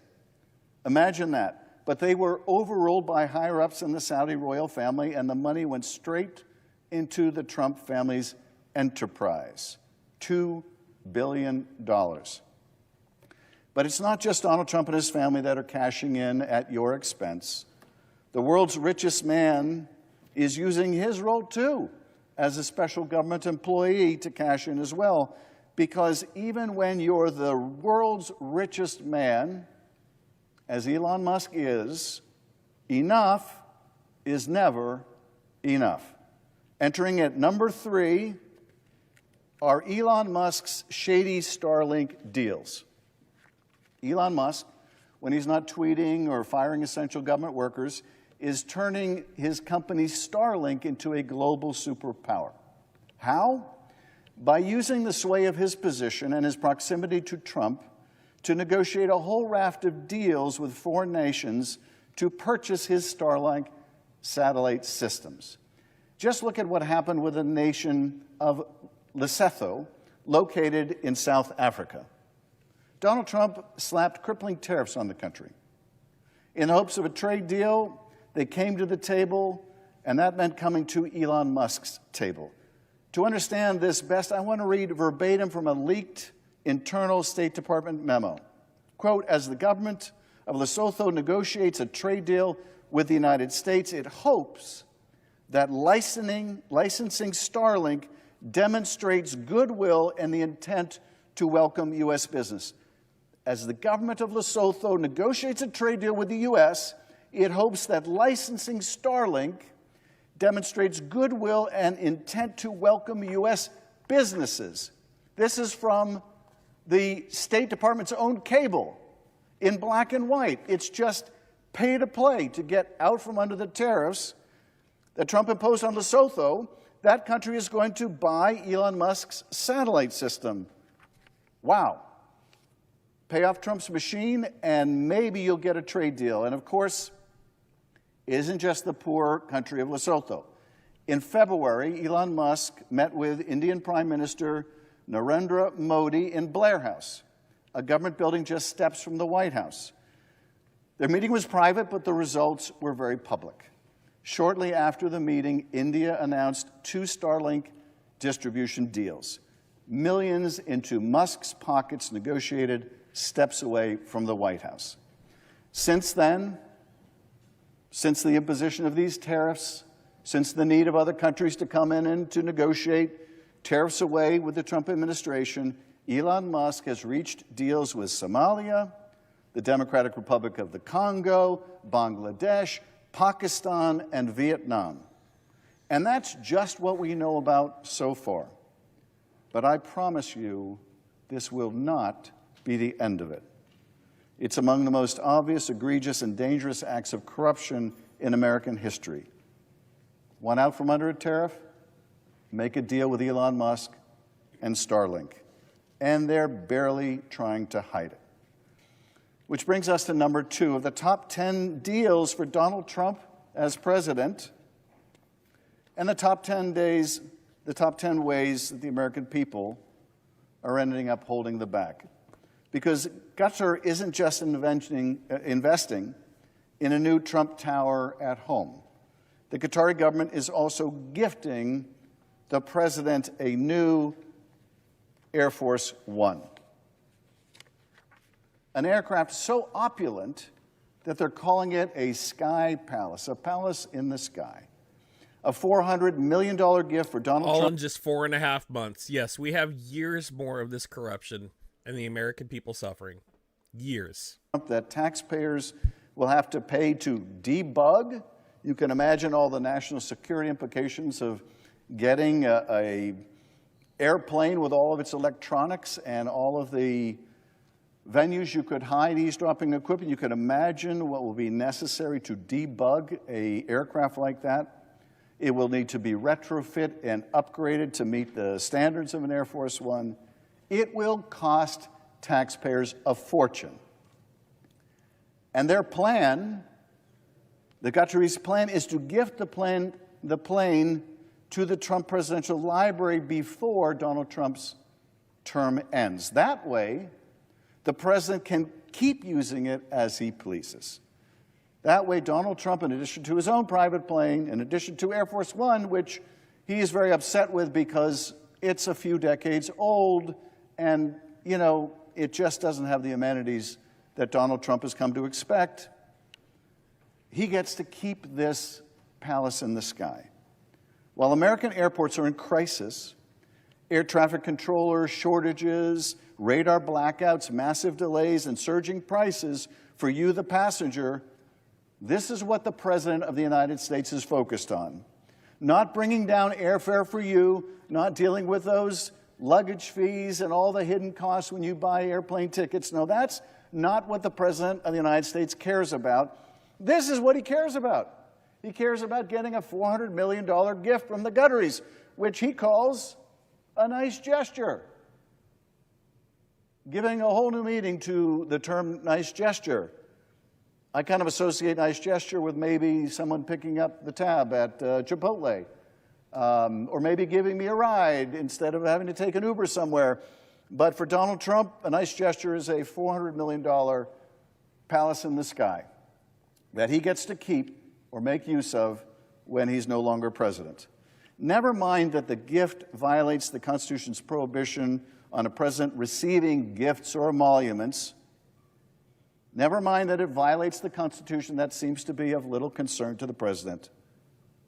But the fact is, the Qataris are not stupid. They're going to want something for that $400 million plane. Like I said before, there is nothing free in this life. This is quid pro quo. 100%. And God knows what else they're going to put on that aircraft. There's no such thing as a free lunch. There's no such thing as a free $400 million plane. And that's something that the Qataris are going to want, is favorable U.S. policies towards Qatar in the Middle East. If they didn't want something for that plane, maybe they would have given it to you or somebody else not named Trump. This is, in fact, why we have a clause in the Constitution that prohibits gifts like this, because we want to know that the President of the United States is acting on our behalf. It is kind of weird, though. All right, reconnected. Chilling out. Let me know if you guys are back. I'm just pausing it for a second until we continue. I have no clue what's going on, why it's doing that. Everything was going fine. All right, we're back. We're back. Everything good? All right, plus. All right, yeah. That's weird. It was doing that the other day, too, when I was interviewing Paige. I don't know what's going on, but... All right, we're back. Here is Donald Trump's crypto scheme. You've heard about the meme coin by now. This is, I think, the logo of the meme coin. The president's most brazen cashing in.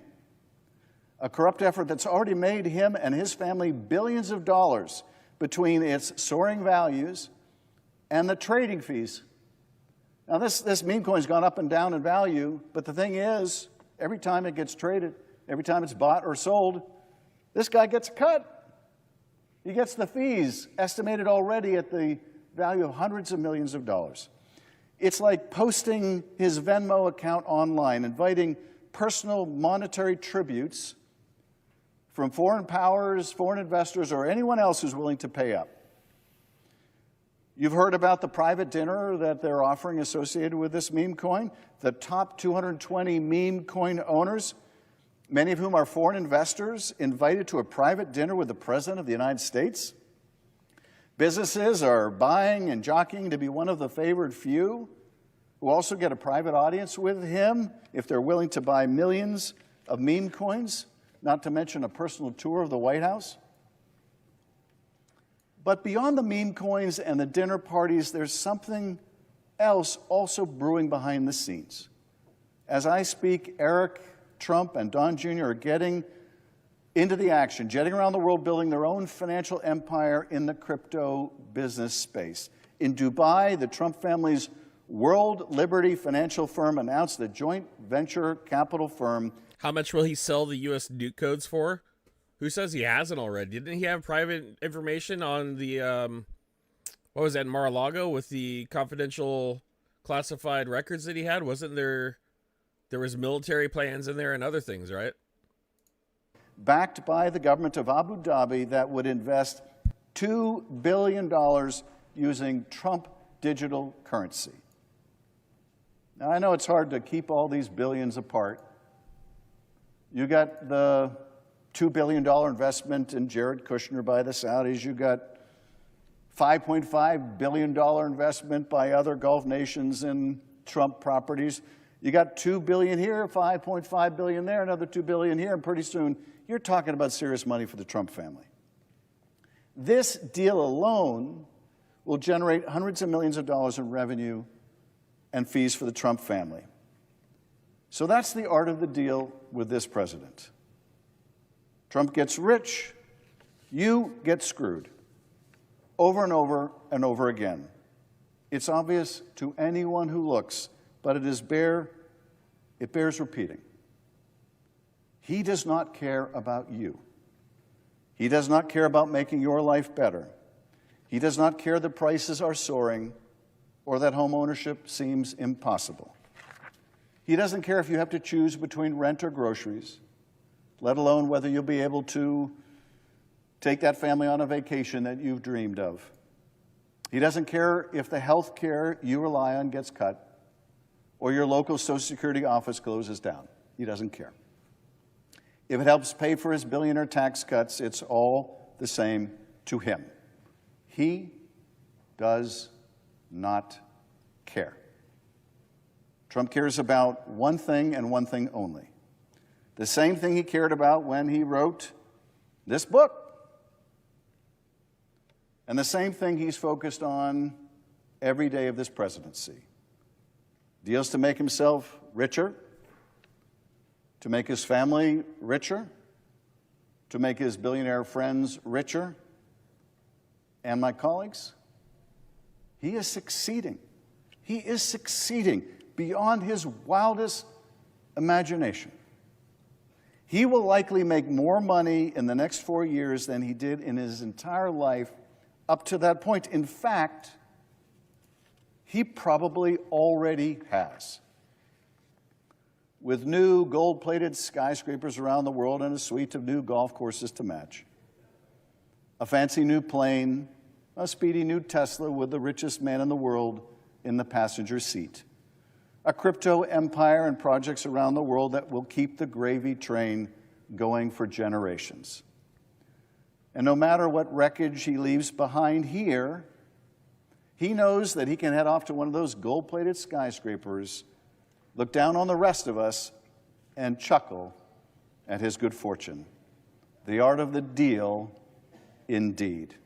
For Donald Trump, not for you. I yield back. I want to talk. Well, that was a hell of a speech from Adam Schiff breaking it down for everybody. And yep, 100%. Billionaires don't care about borders. They do not. If you think they do, you're wrong. And I just can't, I will never be able to comprehend how 33 million, 77 million, 73 million people voted for this asshole. I just don't, I will never understand that. I won't, and I don't. That Congress is created and in violation of the Constitution. My question to you is, why do you believe that President Trump is above the law? And I'll just reinforce what other people have been saying here. Why have you not spoken out for it?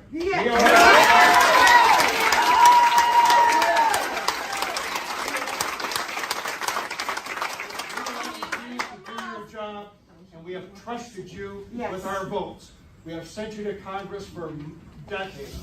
We expect you to follow through for what we Iowans really want our government to do, and not to have a federal government that is being dismantled by this President Trump and Elon Musk. Yeah, I know. Please stand up for what's right and do your jobs.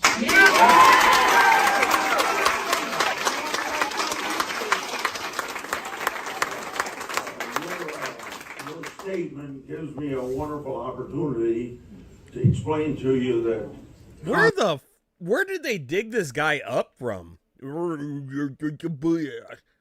Come on, guys. This is generational voting. This is what we do now. This is, oh, I'm going to run for office and I'm a Republican. And everybody who voted for this man, they only voted for him because he's a Republican. Not because he was the best candidate. Because their grandpappy did. Because their dad did. That's it. They don't pay attention. They don't look at any of their policies. They just go on for the ride, throw up their flag like it's a football game, and put on their jersey and just go to town. constantly, every time I go from my office to the Senate floor. There's journalists not by the dozens, but by a couple dozen. This guy goes from his office to the Senate floor and doesn't get lost? Looks like he's fucking busy looking for the bingo hall. That are there to ask me questions all the time. And I take time to answer their questions. And I never see anything in print that I ever say to them. So I have to assume that you don't get a chance unless you do a vast amount of reading, that you'd ever see anything that I say to the journalists in Washington, D.C. So this is why on a weekend I put out something on my website called The Scoop that carries all the things that I have said or speeches I give on the floor of the United States Senate or press releases, because I can't count on the...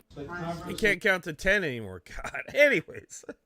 Holy cow, man. Well, you know, at least they're out there shouting at great grandpa. At least people are standing up for it. Wild, wild, guys. Wild, wild, wild.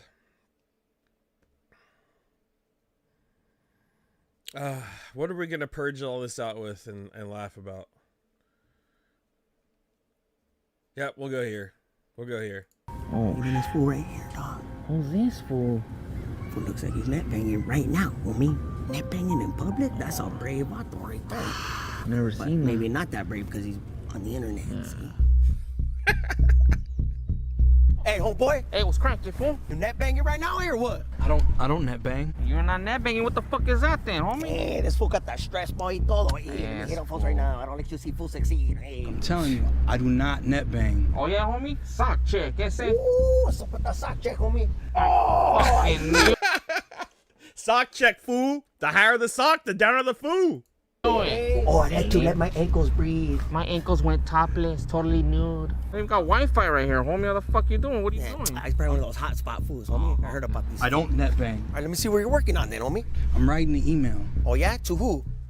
To my mom. Yeah, right. Let me see that email. Let me see that. Give us this shit, homie. Dear Mom, today is beautiful, just like you are. I'm kicking it at the park right now. Sorry, homie. It's all good. We just been going through pedo with these net banger bullshit. Crazy dreams and shit. My baddie. Yeah, respeto to your madre, right? Tell her I said what's up. Like, respectfully, like, you know. Hold up. I'm actually a big fan. Is it cool if I get a selfie? Oh yeah, fool. Yeah. Hey, make sure you tag us, fool. Got you. Sorry, again. Hey, homie. Hey, make sure you get some higher socks, fool. The winter's coming, homie. You don't want to catch ankle fever. My primo just got ankle fever. I told him to lay off those ankle socks on me. Yeah. Did he get the vaccine? Yeah, he did. He still got it, but, you know, he recovered. Damn, letting these lame-ass net bangers make us all paranoid, homie. The vato just writing an email to his mom. Yeah, homie. You got a lot of love in these fucking streets, homie. Yeah, we do, homie. We gotta stay focused on that, eh? All right, I'm gonna go finish my workouts and actually I should write an email to my madre, homie. Oh, I should do the same, homie. Órale. All right, fool. Nos vemos, man. Keep your socks high, homie. That's what's up.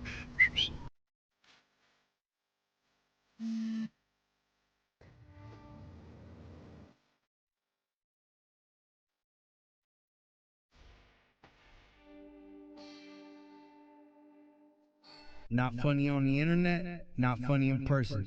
Thumbs down. All right, that's your episode of NetBang, guys. One more thing before we go. I got a little something here. Got a little something here.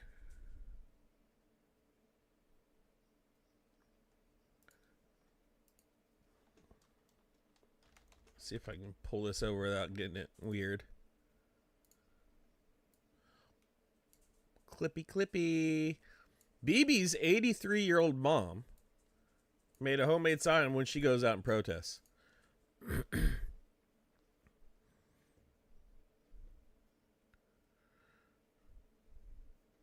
Carries a cane, folds a three-legged stool.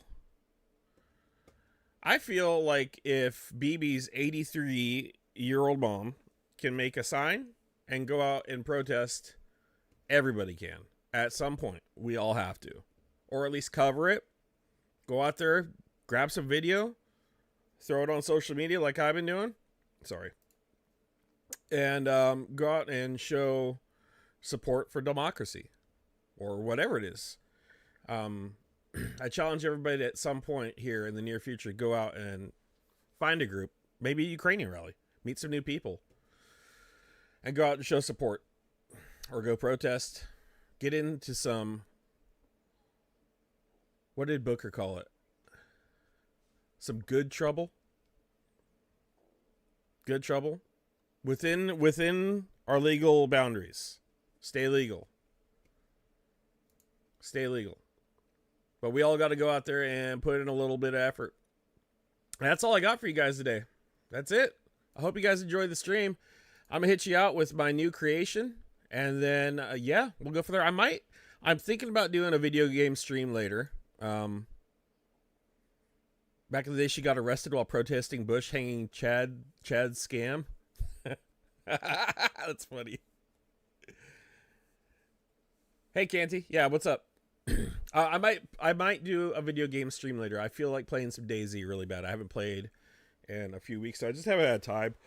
I'm busy. Like I said, you know, my house is a wreck too. I put off laundry and dishes to be here with you guys. And I was going to marinate a pork loin. With the speech you just watched, who is more corrupt, UA or USA? God, dude.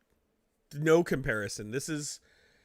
Dude, we are heading into Russian Federation 2.0 in the United States right now, guys. The level of corruption we just watched is absolutely outrageous. And it's going to take us to fix. I'm right now, I'm just praying that we actually have midterms.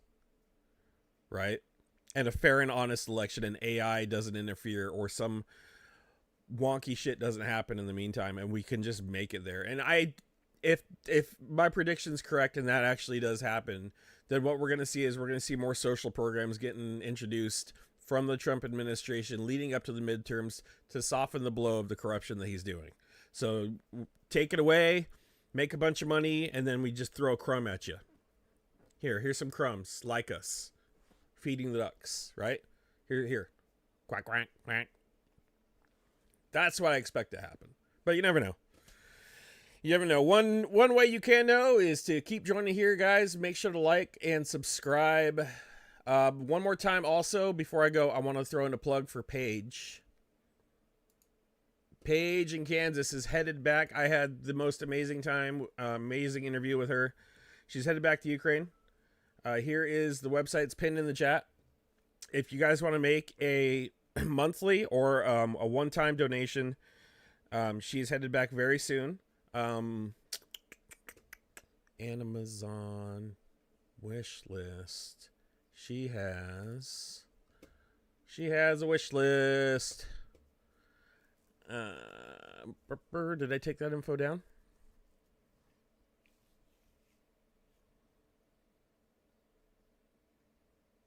No, I got interview notes. Why did I not? Okay, I know where to find it. I remember where I found it on stream. Stand by.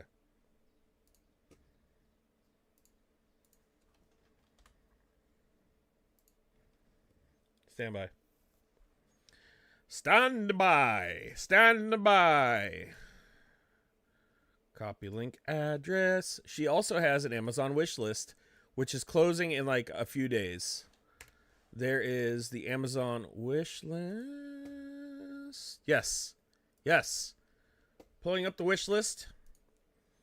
We got tactical gloves, some sunglasses. Eye safety is important. Shrapnel. Oh my God, terrible things. Eye safety is super important. So we can get into why. I don't need to. SkillSys laceration wound packing task training kit. Wound tourniquet bleed stopping training kits. So medical training kits. I would imagine that's super important. Scissors. Everybody needs a good set of scissors. There's price ranges for everybody in here, guys. Like you're looking like $15 for a pair of scissors. $100 for the laceration training kits. Gloves are like $21, guys. If you could grab something off of here and send it to her, I'm gonna say probably today or tomorrow should be the last day, because we don't know when she's going. There's also like advanced emergency trauma kits in here. Cat Gen 7 tourniquet, mil spec, nylon laser cut pouch, splints, military combat IFAC, some good stuff in here.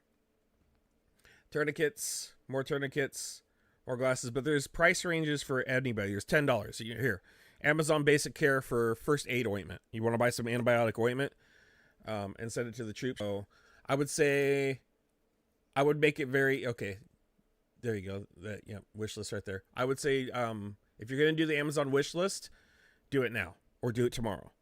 If you're not, then go to Give Butter and donate through her Give Butter right here. And that's pinned in the top of the chat. I'll also pin it after the stream in the description. Thank you guys for being here today. One more time, thank you to my wonderful mods, Cypher and BB. I did also do a little cameo, new video content with a quick video, and that'll be the outro. Yo, it's good day.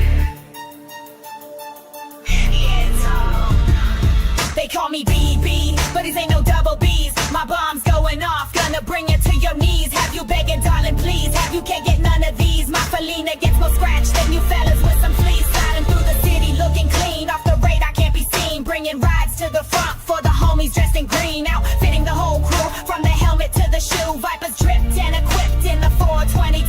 Riding for the yellow blue, fundraising for the cause. Rocking European shades, dynamite in the paws. Dropping jaws left and right. This Felina is so stellar, blasting off with a bang. I'm the blonde bombsheller. Call me BB, cause I'm the queen of the hive. All the drones that we raise, gonna leave you not alive. They call me BB, cause I'm the queen of the hive. All the drones that we raise, gonna leave you not alive. Leave you not alive. You not alive. Leave you not. And all my fellas, they be buzzing. Minigun shoot by the dozen. Can't see looting, has horseradish, and I heard that it be bussin'. And I'm sweet like some honey, but get too close, you might get stung. Gonna need an EpiPen before I'm swell up in your lung. And I'm modding left and right while you sitting on that bench, banning bots in the chat with